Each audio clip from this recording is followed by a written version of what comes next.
ए भक्ते म पनि बिहा गरौँ भनेको तँ त बिहा गरेको मान्छे यसो एक्सपिरियन्सहरू मलाई पनि बता न हौ BAR DDI बर्बादी भनेको सुनेको सुनेको है बिहे गरेपछि बर्बादी मात्रै हुन्छ भाइ बिहे गरेपछि नसम्झिनु कि मेरोमा टन्नै पैसा आउँछ भनेर बिहे चाहिँ खेलाइदियो होइन नि दाजु बर्बादी मात्रै हुन्छ तैँले के सोचेको छ बिहा गरेर घर जाम गरेर खान्छु घर बनाउँछु टन्न पैसा कमाउँछु भनेर सोचिरहेको छ ए भाइ त्यो सोचेको छस् भने चाहिँ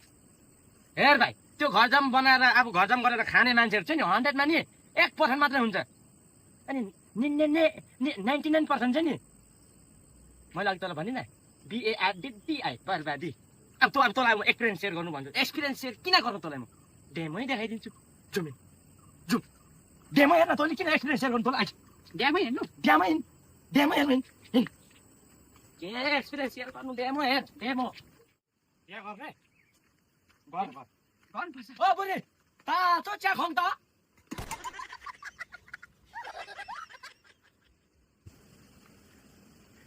एउटा ड्याम देखिस् एउटा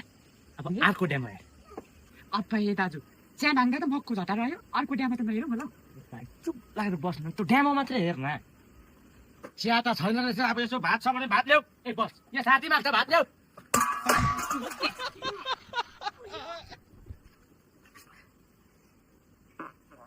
अब अर्को ड्याम हेर्नुपर्छ